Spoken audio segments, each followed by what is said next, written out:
Hey everyone, it's Jonathan, and today we've got another Christmas Carol podcast for you, another re-release of a past episode of my other podcast, Every Version Ever. My friend Morgan Stradling is joining me to talk about the most famous Disney version of the story, Mickey's Christmas Carol. Morgan is one of the hosts of the Animation Addicts podcast with the Rotoscopers, and I was actually on an episode recently. I'll link you to that in the description. I had been trying to have Morgan on my show for a while. Her co-host, Chelsea Robson, had actually done 2 podcasts with me before her, also for Every Version Ever. We talked about Audrey Hepburn's Sabrina, as well as the remake from the 90s, but Morgan and I weren't able to make things work out until Christmas 2021, when we did one of the best Disney Christmas films of all time, Mickey's Christmas Carol. So, Mickey's Christmas Carol, when was the first time that you watched this? We had this on VHS, and so I don't know at what point we bought it, but I always remember watching this, pulling it out, whether it was Christmas or not. This is one which I watched frequently and loved. Okay. I don't remember actually watching this as a kid, but we had a book, and I'd kind of forgotten about it. And then back when I first started my YouTube channel, the first Christmas, I wanted to do all the different versions of A Christmas Carol, which is kind of evolved into this podcast, looking at every version ever of so many different things. But I wanted to do like a series of short reviews back then. So I watched it for that.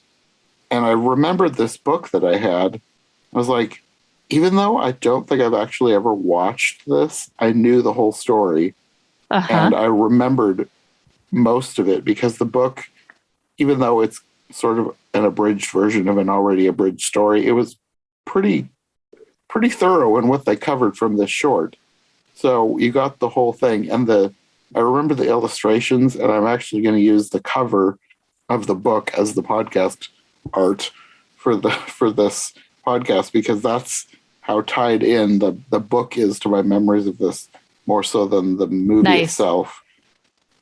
But yeah, this one, I wouldn't say that it's one of my absolute favorites because it isn't 100% faithful to the book, but it is faithful enough that even though they've cut out significant portions of it, they've done a very good job at trimming it down to just the bare necessities and making it work as a short film instead of a long movie. And even though I would love a full-length Mickey's Christmas Carol, they did a great job shortening this. Yeah, I read the book last year. And if you haven't read the book, I highly recommend it. Because, especially if you've read the book, but, I love reading the source material anytime I see a movie, preferably before, but it's pretty quick to get through, which is nice. And Dickens has such beautiful prose. So that helps too.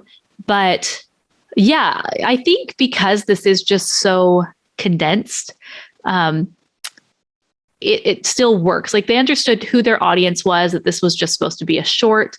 They have just the essence of each of the main plot points that they hit on, and they don't really linger too much. As I was watching it, preparing for this, I realized like how quickly we move basically through the 3 ghosts. And, there's just a few moments that we linger maybe a little bit where we need to, but we move on very quickly. But however, despite all of that, I really have a great feel for who Ebenezer Scrooge is through the use of Scrooge McDuck. I think it's brilliant and perfect that they used him. So perfect. Because his character is kind of a Scrooge, hence his name. And so I also love that this is almost the Mickey universe cast as A Christmas Carol, sort of like the Barbie movies, which, is Barbie as Rapunzel, Barbie as, or in Swan Lake. So it's really fun to see our different characters playing different roles. Mickey, for the most part, has more of a secondary role. Minnie Mouse barely talks, and Disney loves their Mickey and Minnie.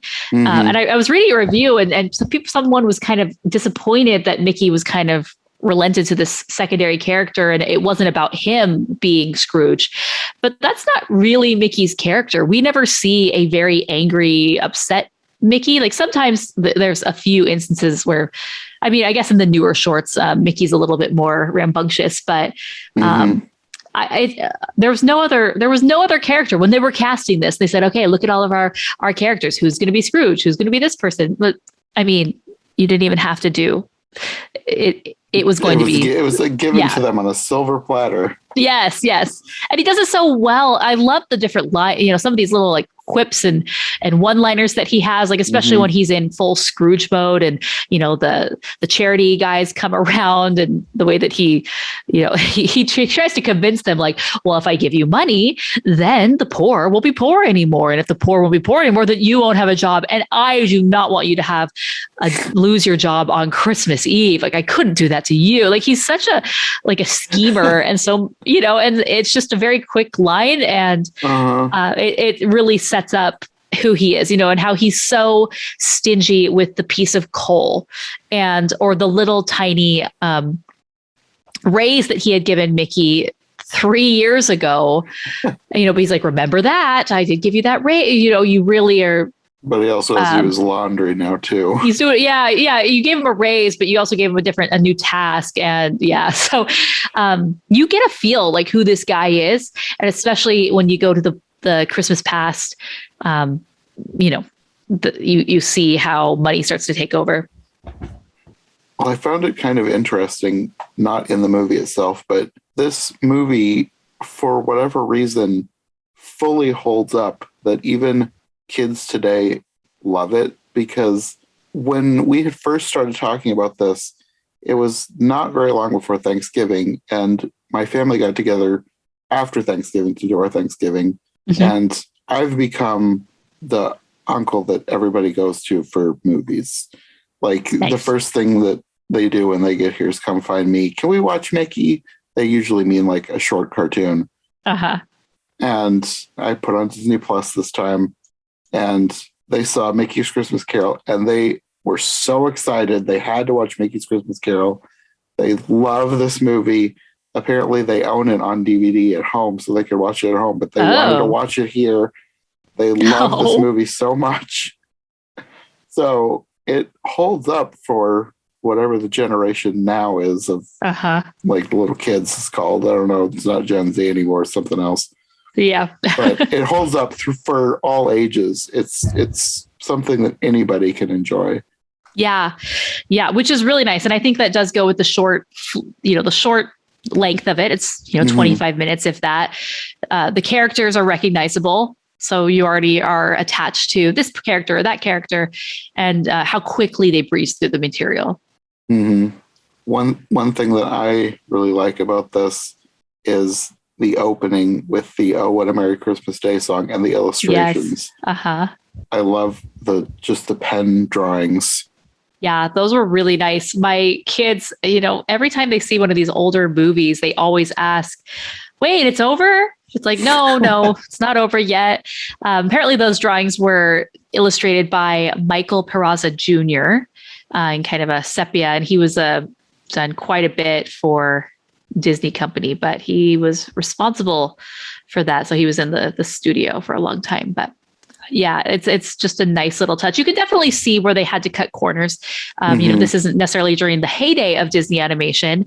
And so they're doing what they can. However, the animation is really nice. The character animation, I love.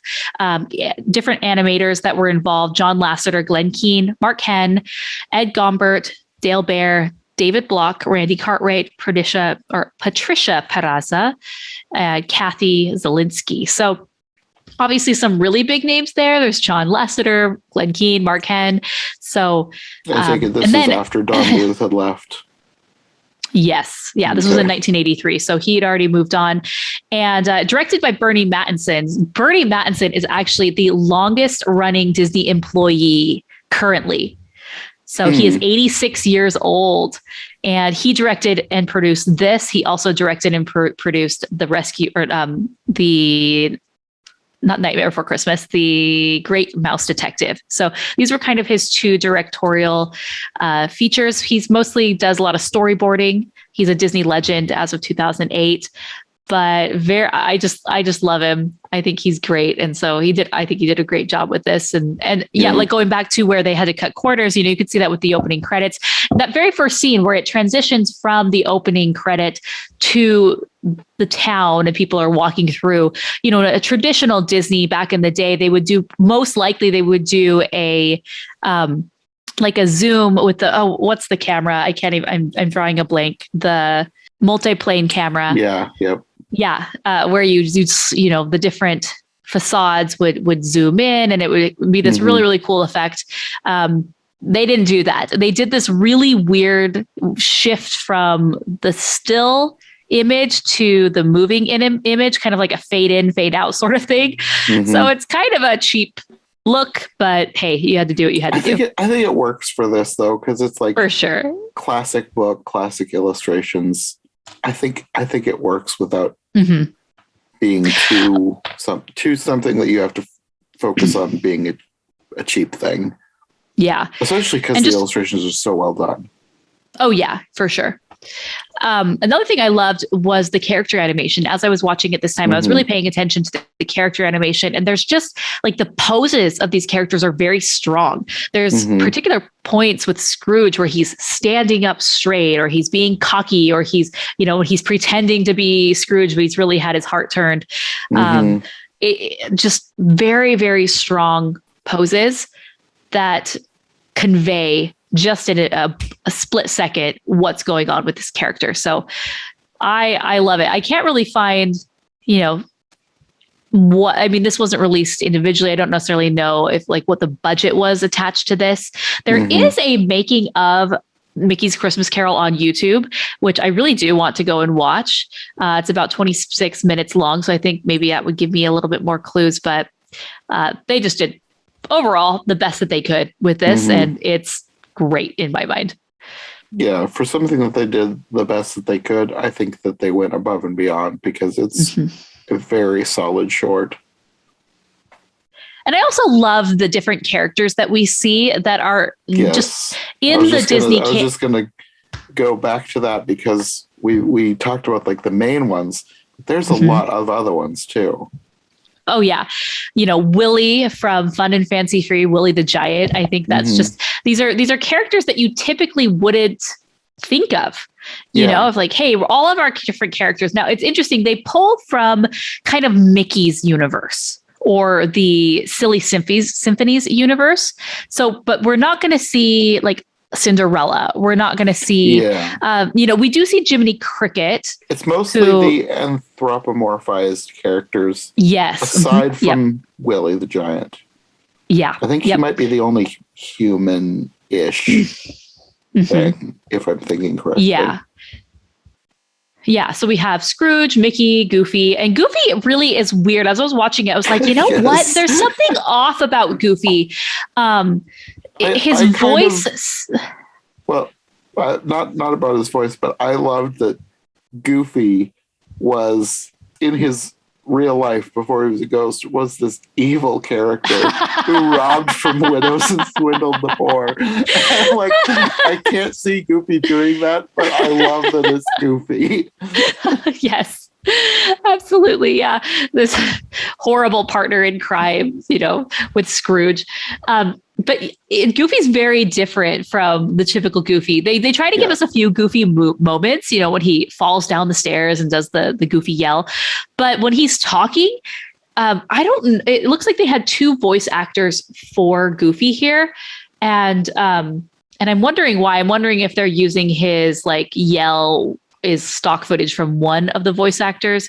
Probably. Is it Pincho Colvig? No, it says Hal Smith and Haynes Scholl. So wait, hold on. I want to say Pincho Colvig was his the main screamer. Yeah. So I could be wrong, but I think I remember that from years ago. It's definitely not a Bill Farmer Goofy, whatever it is. Whether they had maybe need to refine Goofy a little bit more in the next coming years. It's a little different. And then when he's just initially talking to him about I'm in chains and this and that, there's something off with Goofy. But It's fine. I'll take it. It's one of those Jiminy things that I Cricket. feel like I'm more able to forgive because he's playing a character. He's playing a character. Exactly. I love the use of Daisy Duck. Speaking of favorites, I love Daisy as his love interest in the past. I thought that was very unique because, you know, they love to pair Donald with Daisy, obviously, but in this one, they have a little bit more liberty. And I thought that was great. She has such a pure character with that. We do see Pete. I love myself some Pete. He's great as the ghost of Christmas Future.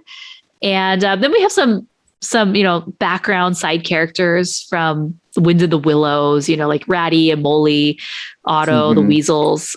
We do see Morty and Ferdy Field Mouse, and Millie and Melody Mouse, who very rare characters we don't see often, especially Morty and Ferdy. We never see them. These are the nephews of Mickey.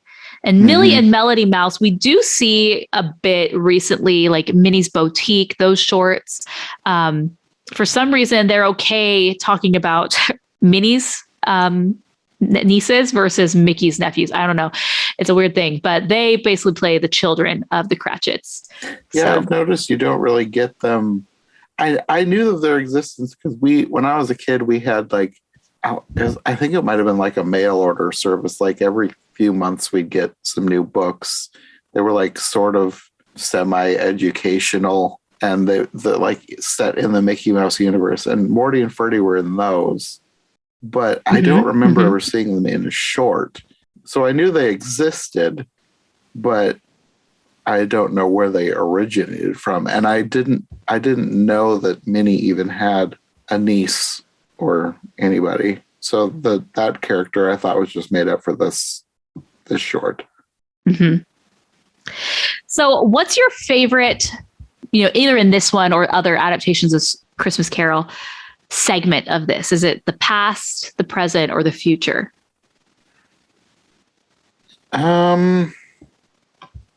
It's different for every adaptation.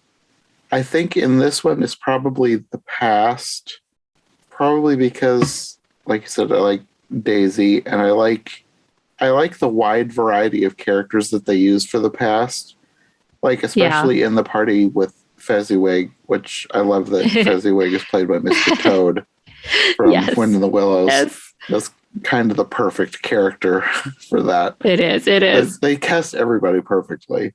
And especially when they would like pick out an obscure character, like hardly anybody has seen The Wind in the Willows. Like everybody knows of the Ichabod Crane section of that film, but they don't usually remember the first half, at least that I've noticed.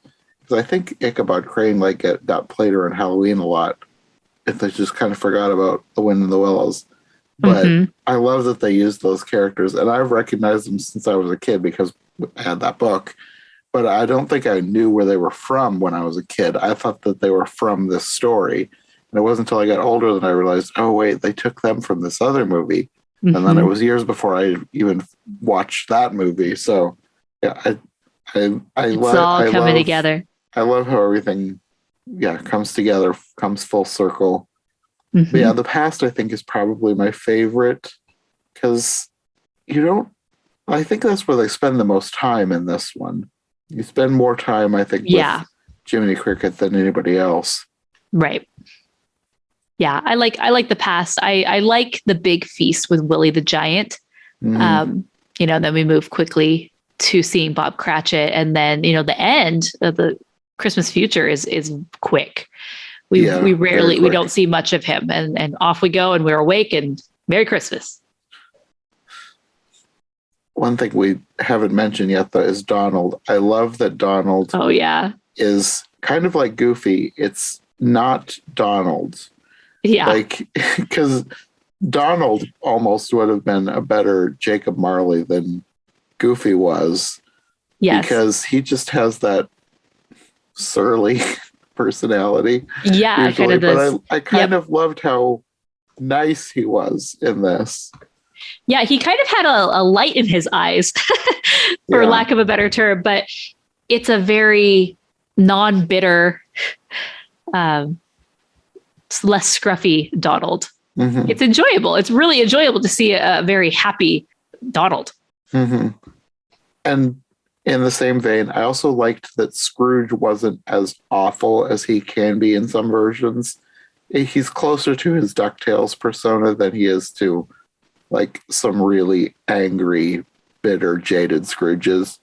Mm-hmm. And I loved how giddy he was about his money, like Yep. playing in it, and just it made him so happy. Yeah. I do like in the present, I do like the scene at the Cratchits, seeing how they are coping with being poor. And I also like that I don't know if they did it on purpose since Willie the Giant is the person walking him through this, but it's reminiscent of Mickey and the Beanstalk because in that short, Mm. they're very poor. They have barely any food, and like right down to using a knife and fork to cut a pea. Oh, It yeah. reminded me of Mickey and the Beanstalk. Yes. Yep. Yeah. That is such a touching moment. I did notice that this time, how grateful they are. They just have that little tiny hen and a little bit of food. What's she cooking? A canary? Yeah. And even you begin to see Scrooge finally kind of have a thought of a care in the world for someone other than himself. Mm-hmm. He's like, is that it? That's all they have? And I think for him, he's just so, up in his ivory tower, counting his golds or his money bin, if you will. Just he doesn't see what life is like. And from this experience, he's literally peeking in the windows, and he's seeing like this is all that they have. And it's making him kind of realize, oh, well, this isn't right. Yeah, I feel like I said, this is not one of the more evil versions of Scrooge. Like, he didn't really do anything too bad except for to Daisy/Belle when he foreclosed on her mortgage. That was like the main evil thing that he did in this. And other than that, it's just like he's too stuck in his own life to care about or think about other people. Mm-hmm. Which I think if you're going to make a version for kids, that's probably the way to go rather than focus on how evil he could be. Because I've seen some versions where he's like straight up evil. And he, like by the end, I feel like he does not deserve redemption. And some where he almost doesn't get redemption. I'm like, good, he did not deserve it. Yeah, yeah. There's some dark versions out there that I don't necessarily recommend. But I recently watched Scrooge, which I had never seen before. Uh-huh. And while I liked it, there were definitely a lot of things that I didn't enjoy about it. I didn't love that the love interest was kind of there throughout. And he gets back with her, no problem. Yeah, that was kind of weird. I just did that one too. I'd never seen it before this year. That's probably in terms of Scrooges and redemptions, I feel like he's one that deserves it the least. There's some that deserve it less than him. He's definitely not the worst, but he wasn't nearly as likable as Scrooge McDuck. Right. And with the original story, there's stakes. There's real things that happened that he will never get back. Mm-hmm. He will never get Belle back. He will never get some of these relationships that he had, and that's life, unfortunately. She was young. He was young. He's old now. It's not like she's walking around town and waiting for him.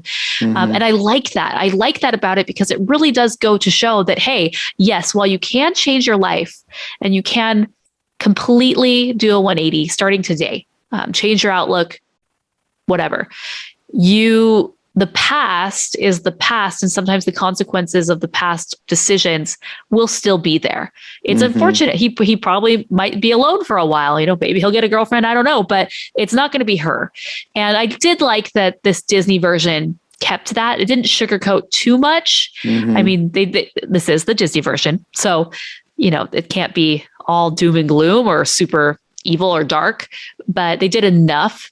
And I feel like the different things that they took really had weight. Him not getting back with her, him foreclosing on her mortgage an hour late. You feel those moments. Mm-hmm. Mm-hmm. Yeah. I love that they were able to give it stakes, but not make it too much. Because, like I said, my nephews love this movie. And I feel like they could have easily taken it too dark, like especially at the end, because like Tiny Tim dies in this version, even though you don't actually see it. There are versions where you see Tiny Tim die, and this is just heavily implied. And then the scene with Pete, and like basically hell is coming up through his coffin, and that's about as dark as it gets. And they can go darker than that, but I like that they kind of hold off and keep it to something that, yes, there's stakes, but it's still good for the whole family. Yep. Yeah, my kids sat down and watched it, and they, from start to beginning, were glued to the TV. They were watching it. They were interested, and they loved it. Yeah. And they're 3 and 5. Yeah, I think that is now what my nephews are. Yeah. Because the one just turned 3, and they both sat there the whole time and loved it. And I think that the familiarity with the characters, I think, really does help. It does help, because there's a bunch of Mickey shows that they watch. I don't know what they all are. I haven't seen them, but outside of your demographic. Yeah, when they say they want to watch Mickey, I put on the ones that I know I will like. I don't go for like there's like Roadster Racers or something. I don't know what that is. I haven't watched it. I think that maybe they do watch that one. You can watch that with your mom. Yeah. But in my house, we do not partake. Yeah. So this year we watched a lot of different Mickey stuff. A lot of times I'll stick to like the new, what's his name? Paul Reddish. I'll stick to those.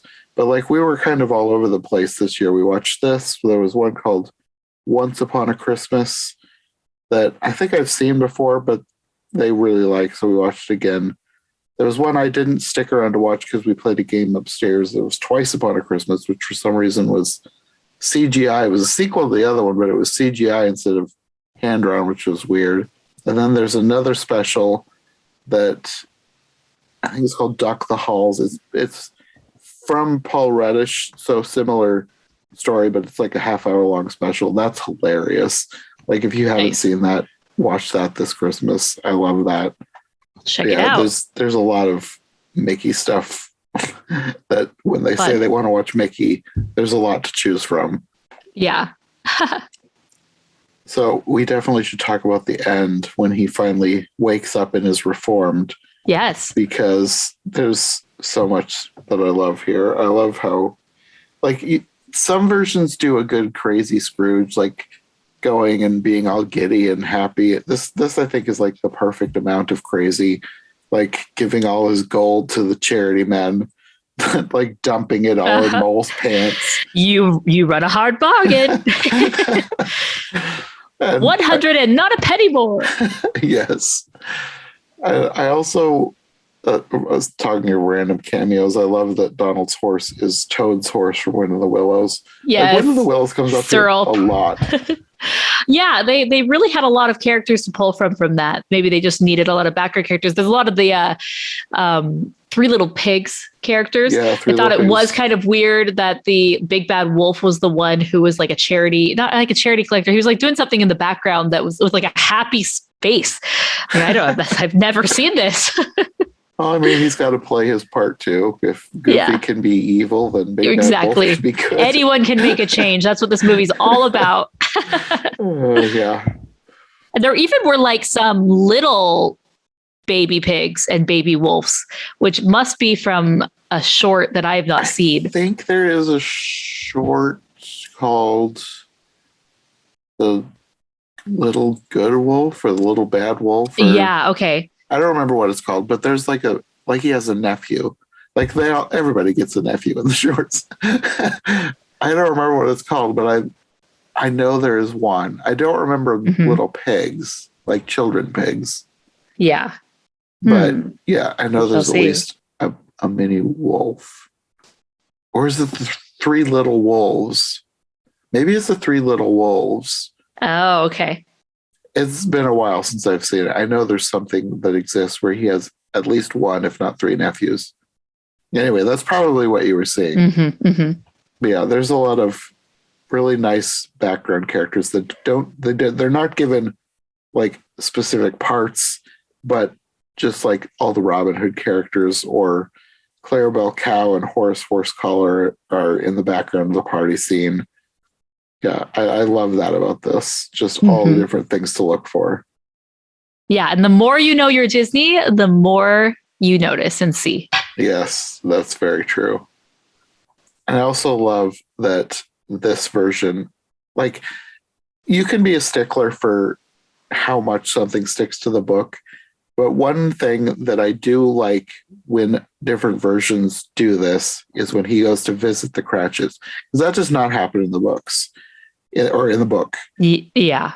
Because in the book, he goes to dinner with nephew Fred, Donald, and then the next day is when he reveals his change of heart to Cratchit when he comes into work. But I like when he goes to visit the Cratchits, especially in this version, because, well, I think you were talking about at the beginning, like his mannerisms when he's pretending to be old Scrooge, just the way he's like Scrooge, but Scrooge amplified, just the playing himself. Yeah. And yes. pretending he has a bag of laundry when it's actually a toy. And I love the way that the teddy bear falls out in front of Tiny Tim and then he's like scooping it up and trying to hide it quickly. But damage has already been done. And his line, "You leave me no alternative but to give you toys." Yep. Yes, toys. No. A raise and making you a partner. Keep a partner. Yep. It's good. And of course, Tiny Tim, it ends on his iconic line, "Merry Christmas and God bless us, everyone." But I love that Tiny Tim, this is another thing that different versions can, not that it can make or break, because Tiny Tim is not like the main character, but like Tiny Tim is not always the greatest character. Sometimes they play up his sweetness to a point where it's like too sugary sweet. And I liked this Tiny Tim. It was like the perfect amount of sweetness. He's just adorable and you love him. Yeah. No, he's perfect. Are there any versions that you've seen where he doesn't say "God bless us, everyone"? I feel like that would be heresy to not include. If there's one line from this book, that's what people I feel like will they remember. always try and get it in there somewhere, even if it's not like that exact line. They at least try to nod towards it. I can't think of anything where they left it out and you would notice it. I feel like it's usually there. If there is, I can't think of it right now. That's good. It's usually something that they try to include. Nice. Because like it's like an iconic main line. I guess. Well, now that I'm thinking about it, I'm trying to think if it was there was a mini series that I covered last year. The mini series itself was beautifully made, but it was awful. It was like, if it were a movie, it would have been rated R. It was so far from the spirit of the book. And I don't remember if there was any version that Tiny Tim wouldn't say it in, it would be that one. I can't. I want to say he probably didn't, but I don't want to say he definitely didn't. But yeah, usually they try to say it in all the best ones. Yeah, they say it. Good. Well, do you have any final thoughts? I think I've gone over all the notes that I took. No, just ultimately, I hadn't seen this in a few years. I just looked, and we had done it on our podcast years ago in 2014. That's probably the last time I'd seen it. Okay. And it was very enjoyable. I've seen other versions of Scrooge, read the books recently, and it's just a really timeless story, has a great message and moral. And the different adaptations go about it a different way. This one's pretty true to the story. They're not trying to put their own spin on it. And I just loved seeing all of the Disney characters, all of our favorites, as we expect them in, like Scrooge, being extra Scroogey, and others like Goofy, just being a little different. So that was fun. And all the cameos are just fantastic. I think this is like a near perfect movie for me, just because it's simple, it's short, it's not trying to be something that it's not. And it's just, every time I watch it, I end up watching the whole thing. Yeah, I think my only real complaint is that I wish it were longer. Like, I wish that they would have been able to include more scenes from the book, more backstory, spend a little bit longer during the scene in the present, actually have him go visit Nephew Fred. And I like the party scene at Nephew Fred's when he realizes what people think of him. And I'm kind of disappointed we didn't really get something like that in this. So I guess that's my only complaint is like, I want more, which I guess is a good complaint to have. Disney is on top. How cool would it be if they announced that they were making a feature length Mickey's Christmas Carol, love that. to come out in 2022 or 2023, not to replace this in any way, but to really build on it. I think that'd just be so cool. I definitely. I really, ever since you mentioned that earlier in the podcast, I'm like, that it would be great for them to do the full thing. Yes, I don't usually feel that way about things. Like when somebody makes something, I feel like it's done. We can move on. So like this, I feel like would be something I just want fleshed out more. Another thing that I can think of is Sword in the Stone. Like I feel like that is full of missed opportunities, and I want a new version of that with more King Arthur stuff rather than turning into a fish and squirrel and a bird and whatever all random things happened in that movie. Normally, I feel like once they've made the movie, it's fine as is. But like this has so much potential to be such an amazing full-length feature that I wish it could happen. And maybe someday it could. I mean, Disney Plus is giving them all kinds of opportunities that they wouldn't have ever taken before. Right. So who knows? Yep. Okay, well, I guess that will be all for this episode. Do you want to let people know where they can find you if they want more from you? Yeah, so you can find me basically everywhere. I don't do Twitter anymore. I was big on Twitter, so don't follow me on Twitter. But you can find me on Instagram at Morgan Stradling. And I also have a YouTube channel at Morgan Stradling where I teach how to grow your business using YouTube. So if you're wanting to get in the YouTube game, you could follow me there. I might be switching my content there to be more lifestyle, just a little bit more free flowing. So we shall see. But yeah, that's mostly where I hang out is on Instagram these days. Okay. And I'll have that linked below as well as the main website where I write and where your podcasts get posted. Oh, yes. Yep. Perfect. Because everybody needs to listen to Rotoscopers. Oh, thank you. I appreciate it. Okay, well, thanks for joining me for this episode. And we will have to have you back someday if I ever do. Do your Pride and Prejudice series and I will make it happen. Okay, well, we will see you next time then. All right, bye.